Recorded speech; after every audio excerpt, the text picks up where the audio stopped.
Hello, ਸਾਡੇ YouTube channel 'ਤੇ ਤੁਹਾਡਾ ਸਾਰਿਆਂ ਦਾ ਸਵਾਗਤ ਹੈ। ਜਿਵੇਂ ਕਿ ਤੁਸੀਂ ਜਾਣਦੇ ਹੋ ਕਿ ਅਸੀਂ ਤੁਹਾਡੇ ਲਈ ਐਜੂਕੇਸ਼ਨਲ ਡਿਪਾਰਟਮੈਂਟ ਸੰਬੰਧਿਤ ਵੀਡੀਓਜ਼ ਲੈ ਕੇ ਆਉਂਦੇ ਹਾਂ। ਸੋ ਇਸ ਦੇ ਨਾਲ ਹੀ ਅਸੀਂ ਮਾਸਟਰ ਕੇਡਰ ਹਿੰਦੀ ਔਰ ETT ਜੋ ਭਾਗ ਹਿੰਦੀ ਉਸਦੀ ਵੀ ਤਿਆਰੀ ਕਰਵਾਉਂਦੇ ਹਾਂ। ਸੋ ਅੱਜ ਇੱਕ ਨਵੀਂ ਵੀਡੀਓ ਲੈ ਕੇ ਹਾਜ਼ਰ ਹੋਏ ਹਾਂ ਜਿਸ ਦੇ ਵਿੱਚ ETT KVS ਜਾਂ ਫਿਰ ਮਾਸਟਰ ਕੇਡਰ ਹਿੰਦੀ ਵਿਆਕਰਣ ਨਾਲ ਸੰਬੰਧਿਤ ਕਲਾਸ ਹੋਏਗੀ। ਠੀਕ ਹੈ, ਔਰ ਉਹਦਾ ਟੌਪਿਕ ਹੋਏਗਾ ਵਰਣ ਵਿਚਾਰ। ਠੀਕ ਹੈ, ਤਾਂ ਤੁਸੀਂ ਵੀਡੀਓ ਨੂੰ ਲਾਸਟ ਤੱਕ ਹਰ ਇੱਕ ਪੁਆਇੰਟ ਨੂੰ ਧਿਆਨ ਨਾਲ ਸੁਣਿਓ ਤਾਂ ਕਿ ਤੁਹਾਨੂੰ ਇਹ ਜਿਹੜਾ ਟੌਪਿਕ ਹੈ ਵਰਣ ਵਿਚਾਰ क्लियर हो सके। चलो चलते हैं अपने टॉपिक वाल। टॉपिक है हमारा वर्ण विचार। वर्ण विचार वर्ण क्या होता है? ठीक है, अक्षर अक्षर तो सबको पता है कि अक्षर क्या होता है। अक्षर वर्ण ही होता है। तो वर्ण एक भाषा की वह छोटी से छोटी इकाई होती है जिसके खंड नहीं हो सकते, मतलब जिसको हम तोड़ नहीं सकते। ठीक है, तो वो जो ध्वनि है, वो जो इकाई है वो वर्ण कहलाती है। जैसे हमारी जो वर्ण है हिंदी में तो वो अ, ई, उ, री। ठीक है, कितने सारे जो वर्ण हैं वो हैं। और इसके बाद वर्णों से क्या बनती है? वर्णमाला। तो वर्णमाला क्या होती है? वर्णमाला होती है वर्णों का व्यवस्थित समूह। इसके बाद है हमारे जो वर्णमाला में जो वर्ण होते हैं उनके भेद कि वो कितने प्रकार के होते हैं। तीसरा जो क्वेश्चन है, तो वर्ण जो होते हैं वो दो प्रकार के होते हैं, स्वर और व्यंजन। आपने वर्णमाला पढ़ी होगी या देखी होगी बुक पे, किताब पे, तो वहाँ सबसे पहले स्वरों का स्थान होता है, फिर व्यंजनों का स्थान होता है। ठीक है, और स्वरों में आपको पता है आ, आ, ई, तो ये सारे स्वर हैं। ठीक है, उनका ऊपर स्थान होता है, 11 स्वर होते हैं। और नीचे जो होते हैं सबसे पहले 33 व्यंजन आते हैं, उसके बाद अन्य व्यंजन आ जाते हैं। ठीक है, पूरी वर्णमाला में जो वर्ण होते हैं वो 52 वर्ण हैं हिंदी वर्णमाला में। ओके, इसके बाद हम देखते हैं स्वर और व्यंजनों के बारे में करेंगे पहले, फिर जो अन्य व्यंजन हैं उनके बारे में करेंगे। ठीक है, अन्य वर्ण हैं जो, सॉरी, स्वर जिनके उच्चारण में किसी अन्य वर्ण की सहायता नहीं लेनी पड़ती। ओके, या ये कह सकते हैं कि जिनके उच्चारण के समय हवा जो है, हमारे मुख से निकलने वाली हवा है वो अबाध गति से, मतलब अबाध गति से बिना रुके बाहर निकल जाती है मुख से, तो वो स्वर कहलाते हैं ऐसे वर्ण। ओके, तो अब स्वरों के भेद करते हैं हम, क्योंकि जैसे एक तो स्वर है अ, एक है आ, और एक है ई, एक है ई, एक है उ, एक है ऊ। तो मतलब इनका जब हम बोलते हैं तो बोलने में तो आवाज़ में फ़र्क दिखाई देता है। ठीक है, मतलब फ़र्क सुनता है हमें, तो उसके अकॉर्डिंग इनके भेद हैं कि ये किस तरीके से बांटे जाते हैं, इस तरीके से। ठीक है, उस तरीके से हम क्या है इनके स्वरों के भेद के बारे में जानेंगे। स्वरों का वर्गीकरण निम्नलिखित आधारों पर किया जाता है। कौन कौन से आधार हैं इनको बांटने के लिए? सबसे पहले उच्चारण में लगने वाले समय के आधार पर। तो उच्चारण में लगने वाले समय के आधार पर 3 प्रकार के स्वर होते हैं। उनमें से जो सबसे पहले हैं वो हैं ह्रस्व स्वर। तो ह्रस्व स्वर कौन से होते हैं कि जिन स्वरों के उच्चारण में कम से कम समय लगे उन्हें ह्रस्व स्वर कहा जाता है। तो अगर यहाँ पे जैसे ह्रस्व का शब्द मिस्टेक है तो वहाँ माफ़ कीजिएगा, आप इसको सही कर लें। ठीक है, हिंदी में 4 ह्रस्व स्वर हैं। कौन कौन से हैं? अ, ई, उ और री। तो इन्हें मूल स्वर भी कहते हैं। इनको आप याद रखिएगा। ह्रस्व स्वर कौन से हैं? अ, ई, उ और री, मतलब जिनके साथ कोई मात्रा अटैच नहीं होती। ओके, तो दूसरे हैं दीर्घ स्वर। दीर्घ स्वर जिन स्वरों के उच्चारण में ह्रस्व से दुगुना समय लगता है उन्हें दीर्घ स्वर कहते हैं। ये संख्या में 7 हैं। आ, ई, उ, ए, ओ, औ। तो ये सारे ह्रस्व स्वरों के मेल से बनते हैं। ओके, तो अतः अब हम इन्हें क्या कह सकते हैं?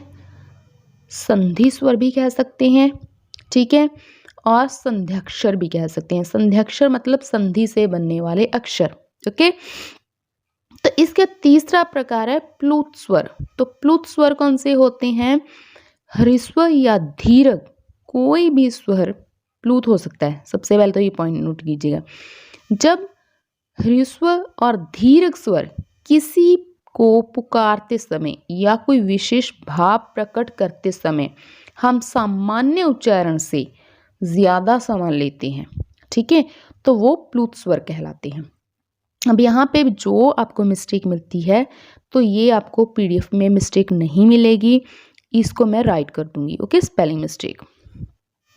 तो फिर प्लुत स्वर जैसे हम बोलते हैं ना राम, अब हम सीधा भी बोल सकते हैं राम, लेकिन जब हमने उसको बुलाना होता है क्या राम, इधर आओ, शाम, ठीक है, तो वह थोड़ा सा जो आ के ऊपर है वो दबाव दिया जाएगा, तो वो प्लुत स्वर बन जाएगा। ओके, फिर दूसरा आधार है बनावट, के बनावट के आधार पे स्वर कितने प्रकार के होते हैं? तो दो भेद हैं। एक तो मूल स्वर, जैसे हमने पीछे किया, मतलब जो ह्रस्व स्वर होते हैं जो बिना किसी अन्य वर्ण के सहयोग से बनते हैं, अ, ई, उ और री।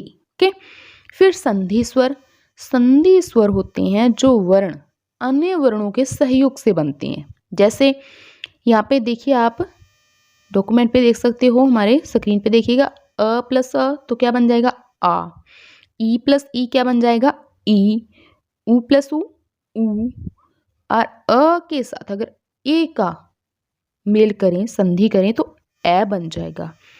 ऐसे ही अ प्लस उ का करें तो ओ बन जाएगा, प्लस ओ का करें तो ओ बन जाएगा। ओके, तो इसके बाद तीसरा आधार है जीभ के भाग के आधार पर स्वरों का विभाजन। मतलब जीभ के भाग के आधार पर कि कुछ जीभ के जो अग्र भाग है, आगे का भाग है, बिल्कुल वहाँ से बोले जाते हैं, कुछ मध्य भाग से बोले जाते हैं, कुछ पीछे के भाग से बोले जाते हैं। तो वो हम देखते हैं।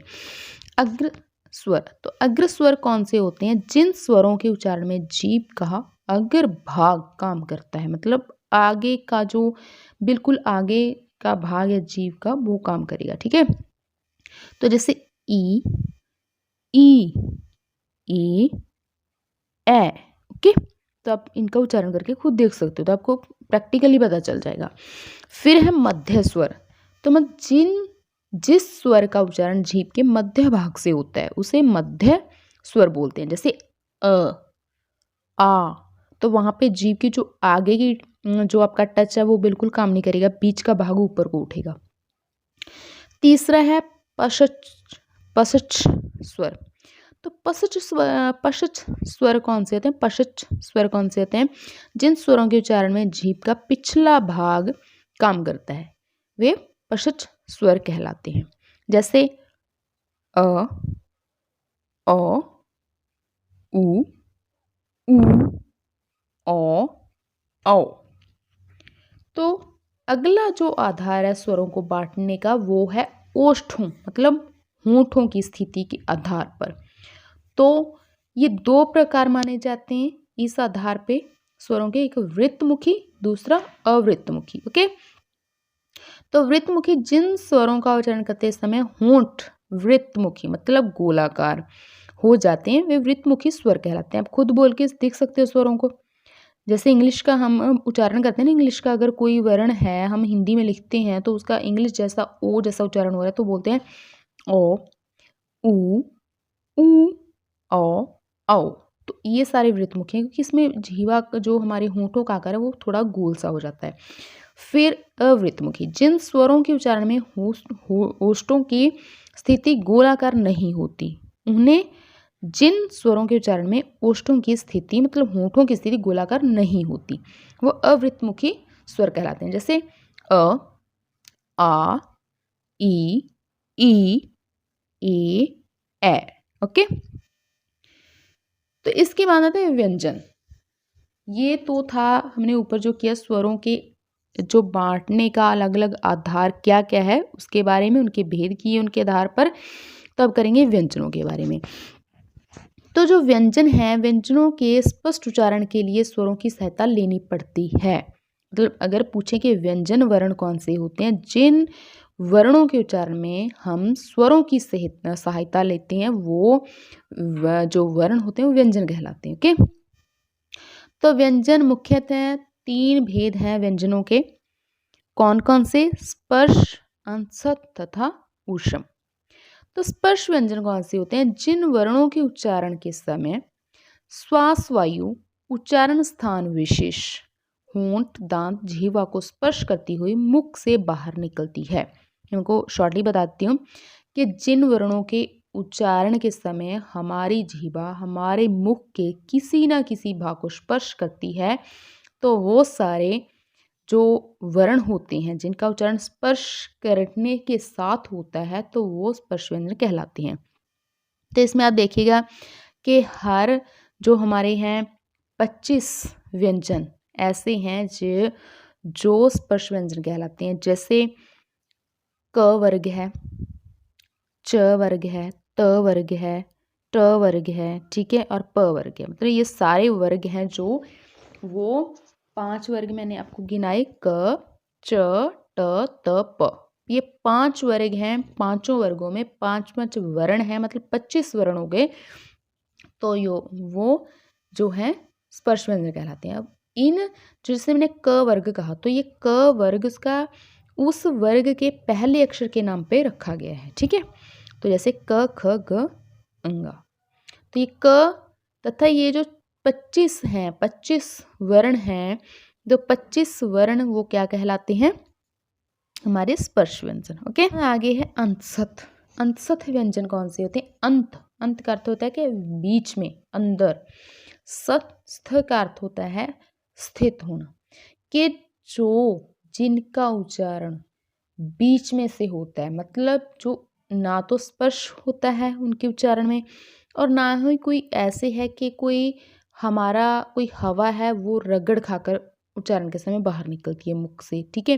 तो ऐसा कुछ भी नहीं, मतलब बीच का उच्चारण स्थान होता है इनका। तो ये य, र, ल, व, तो ये अंतसथ व्यंजन कहलाती है।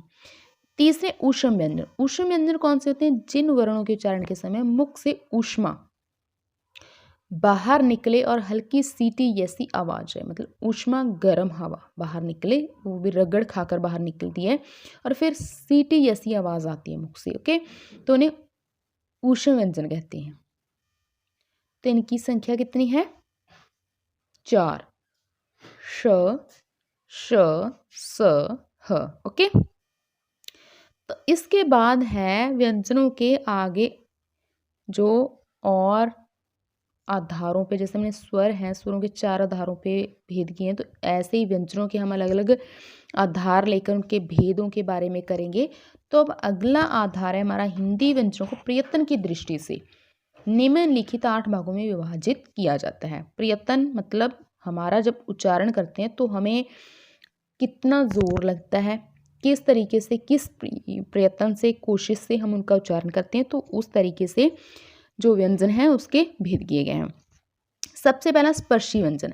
जिन व्यंजनों का उच्चारण करते समय फेफड़ों से आई हुई हवा, ठीक है, किसी अवयव मतलब मुख के किसी भी अंग का स्पर्श करती हुई बाहर निकलती है, तो उन्हें स्पर्शी व्यंजन कहते हैं। जैसे क, ख, ग, ठीक है, तो सारे ही आ जाएंगे, मतलब च, छ, ज, ज, ठीक है। तो ऐसे ट, ठ, ड, ढ, तो ये सारे व्यंजन कहाँ पे आ जाएंगे? स्पर्श व्यंजन, स्पर्शी व्यंजन या स्पर्श व्यंजन भी कह सकते हैं आप। दूसरा संघर्षी, कि जिन व्यंजनों का उच्चारण करते हुए 2 अवयव स्पर्श न करें कि मुख वायु से घर्षण पूर्वक बाहर निकल जाए। तो जब क्या होता है कि 2 अवयव, 2 अंग इस प्रकार आपस में स्पर्श नहीं करते, लेकिन उनके बीच में से जो वायु होती है वो घर्षण करती हुई बाहर निकलती है, तो वो क्या कहलाते हैं? संघर्षी व्यंजन। तीसरा स्पर्श संघर्षी, मतलब दोनों का मिला हुआ रूप। जिन व्यंजनों का उच्चारण शुरू में तो स्पर्शी सा होता है और अंत में संघर्षी सा हो जाता है, मतलब पहले तो हमारा जीवा है वो किसी न किसी भाग को स्पर्श करती है हल्का सा, फिर उसके बाद हवा है वो बाहर जो निकलती है, ठीक है, कैसे, घर्षण करती हुई। तो जैसे च, छ, ज, झ, तो पहले तो हल्की जीवा टच करेगी, फिर उसके बाद रगड़ सी खाकर वायु एकदम से बाहर निकल जाएगी। ओके। चौथा है नासिकीय व्यंजन। नासिकीय व्यंजन जो हमने स्पर्श व्यंजन किए, ओके, हमने उसमें 5 वर्ग आते हैं स्पर्श व्यंजन में, तो उसका जो 5वां वर्ण है वो नासिकीय व्यंजन कहलाएगा। क्यों? क्योंकि उनमें क्या होता है, जो हमारी वायु होती है वो उनके उच्चारण के समय केवल नाक से निकलती है, इसलिए। ओके। आगे है पार्श्विक व्यंजन। तो जिन व्यंजनों के उच्चारण के समय जीवा का अग्रभाग मसूड़ों को छुए और वायु पार्श्व बगल से एक साइड से जीवा के निकल जाए बाहर, ठीक है, तो पार्श्विक व्यंजन कहते हैं। जैसे ल, ल का उच्चारण करें तो ऐसे ही होगा। फिर है आगे उत्क्षिप्त वर्ण। उत्क्षिप्त व्यंजन कौन से होते हैं कि जिन व्यंजनों के उच्चारण के समय जीवा ऊपर उठकर मूर्धा को स्पर्श करके एक झटके से नीचे गिरती है, उन्हें उत्क्षिप्त व्यंजन कहा जाता है। मूर्धा क्या होता है कि जो हमारे जो ऊपर के दांत हैं, ठीक है, उनके मसूड़ों के थोड़ा पीछे, एक मैं कहती हूँ कि आधा इंच आप पीछे देखिएगा तो वहाँ पे मूर्धा का स्थान होता है। तो ड, ढ, तो एकदम क्या होगा कि पीछे से टच करेगी जीवा और नीचे आ जाएगी, जीवा का अग्रभाग टच करेगा और एकदम से नीचे गिर जाएगा वो। आगे है प्रकंपित व्यंजन। तो प्रकंपित मतलब कंपित, नाम से पता चलता है कंपन होता है कि जिन व्यंजन के उच्चारण के समय वायु जीव को 2-3 बार प्रकंपित करती हुई, कंपाती हुई मतलब निकले, तो उसे प्रकंपित व्यंजन कहा जाता है। अभी इसका दूसरा नाम लुंठित व्यंजन भी है, तो ये र। ओके। आगे संघर्षहीन या अर्ध स्वर, तो ना तो पूरे व्यंजन है ना ही पूरे स्वर है, कि जिन व्यंजनों के उच्चारण में वायु बिना रगड़ खाए बाहर निकलती है तो उन्हें संघर्षहीन व्यंजन कहा जाता है। मतलब संघर्ष नहीं करना पड़ता, हमें घर्षण नहीं होती किसी प्रकार की, तो इन्हें क्या कहते हैं, अर्ध स्वर भी कहा जाता है। तो जैसे य व एकदम से उच्चारण हो जाता है आराम से। तो इसके बाद प्राणतव के आधार पर अगला आधार, जो तीसरा आधार है वो प्राणतव के आधार पर व्यंजनों के भेद। तो सबसे पहले अल्प प्राण व्यंजन। तो अल्प प्राण जिन व्यंजनों के उच्चारण में मुख से कम हवा निकले, मतलब जब उच्चारण करते हैं तो क्या होगा कि एकदम से हवा नहीं, बिल्कुल कम मात्रा में हवा बाहर निकलती है। तो अब क्या है कि जो अल्प प्राण व्यंजन होते हैं वो हर वर्ग का, मतलब जैसे मैंने क वर्ग किया, च वर्ग किया, ट वर्ग किया, त वर्ग किया या प वर्ग किया, तो उनका पहला, तीसरा और 5वां व्यंजन अल्प प्राण व्यंजन होता है। तो इसके साथ एक और मैं आपको बात बताऊं, तो इसके साथ ही य, र, ल, व और सारे स्वर वो अल्प प्राण में आते हैं। फिर है महाप्राण। जिन व्यंजनों के उच्चारण में मुख से अधिक हवा बाहर निकलती है तो वो महाप्राण व्यंजन कहलाते हैं। तो ये प्रत्येक वर्ग का दूसरा और चौथा जो व्यंजन होता है वो महाप्राण वर्ण कहलाता है। ओके। तो अब क्या है, जैसे ख, घ, छ, झ, ठ, ढ और तो इसके अलावा जो श, स, ह, ओके, तो वो सारे क्या कहलाते हैं, महाप्राण व्यंजन। ओके। आगे है घोषतब के आधार पर व्यंजनों के भेद, मतलब स्वर तंत्रियों के आधार पे इसके भेद। तो इसमें क्या है, अघोष व्यंजन आते हैं और सघोष व्यंजन आते हैं। अघोष व्यंजन क्या होते हैं कि जिन व्यंजनों के उच्चारण में स्वर तंत्रियों में कंपन न हो तो वो अघोष व्यंजन कहलाते हैं। तो प्रत्येक वर्ग का पहला और दूसरा जो व्यंजन होता है वो अघोष होता है। और इसके अलावा जो हमारे ऊष्म व्यंजन होते हैं, मतलब श, श, स, तो ये अघोष में आते हैं। फिर सघोष व्यंजन, जिन व्यंजनों के उच्चारण में स्वर तंत्रियों में कंपन होता है वो सघोष या उसे अकेला घोष भी कहा जाता है। तो हर वर्ग का तीसरा, चौथा और पांचवा जो व्यंजन होते हैं वो सघोष में आते हैं, मतलब घोष व्यंजन कहलाते हैं। इसके अलावा जो हमारा अंशस्थ व्यंजन होते हैं य, र, ल, व, वो भी सघोष व्यंजन में आते हैं। फिर इसके बाद है प्रयत्न स्थान, मतलब प्रयत्न स्थान के उच्चारण स्थान के आधार पर व्यंजनों के भेद। तो यहाँ पे देखिए हम वर्ग के अनुसार भी कर सकते हैं, प्रयत्न स्थान के आधार पर भी कर सकते हैं। जैसे क वर्ग है तो उसका उच्चारण स्थान क्या है, कंठ है, तो उसके साथ जोड़ के भी याद कर सकते हैं।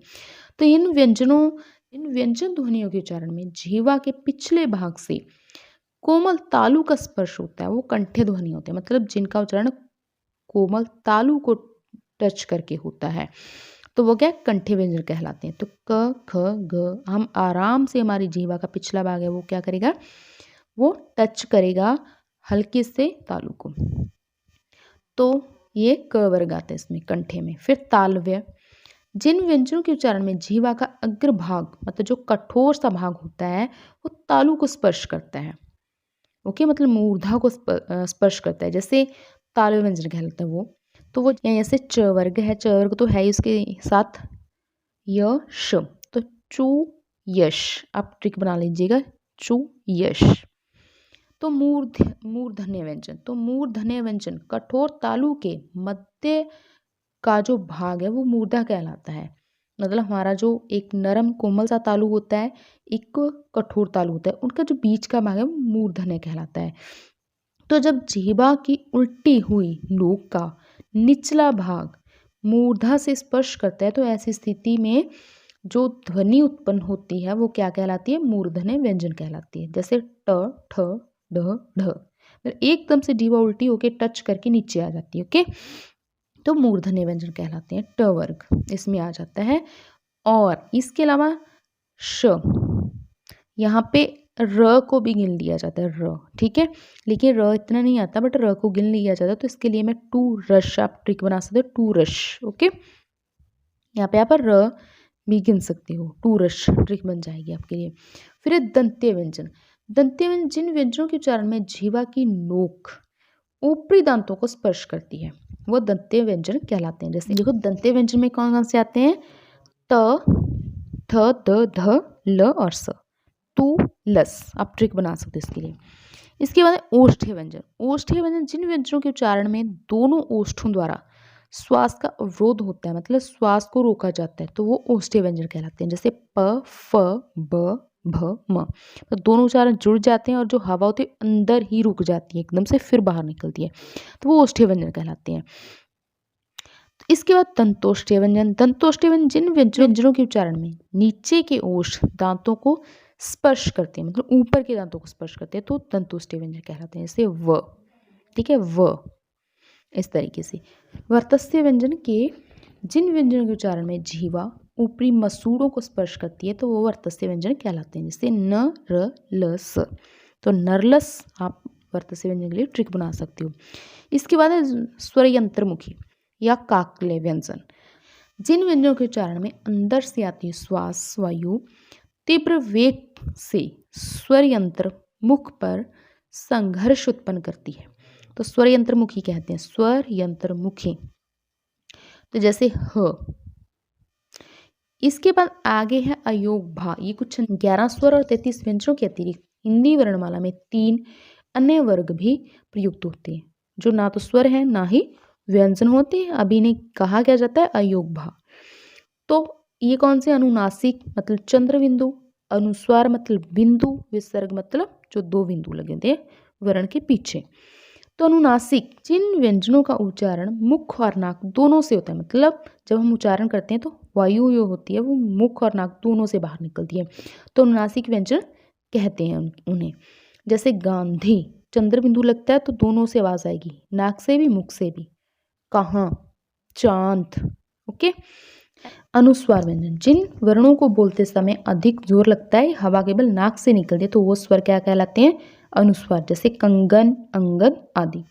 फिर इसके बाद विसर्ग। विसर्ग इस ध्वनि का उच्चारण ह के समान होता है तथा इसे स्वर के साथ दो बिंदियों के रूप में लगाया जाता है। मतलब कभी भी हमने कोई व्यंजन लिखा हो, पीछे दो बिंदियां हो, तो वो क्या है, विसर्ग ही होता है और इसका उच्चारण ह की भांति होगा। जो शब्द संस्कृत से लिए गए हैं एज इट, तो उनके साथ इसका प्रयोग किया जाता है विसर्ग का। जैसे अतः, प्रातः, फलतः, मूलतः आदि, तो ह की भांति इसका उच्चारण होगा। ओके, तो ये था हमारा आज का टॉपिक वर्ण विचार। आपको वीडियो अच्छी लगी तो वीडियो को लाइक ज़रूर कीजिएगा।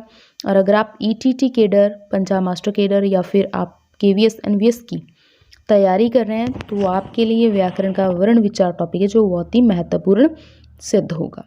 आप हमारे साथ जुड़कर तैयारी करना चाहते हो तो हमारे चैनल को सब्सक्राइब भी ज़रूर कीजिएगा। सो वीडियो देखने के लिए आपका बहुत बहुत धन्यवाद। Thank you.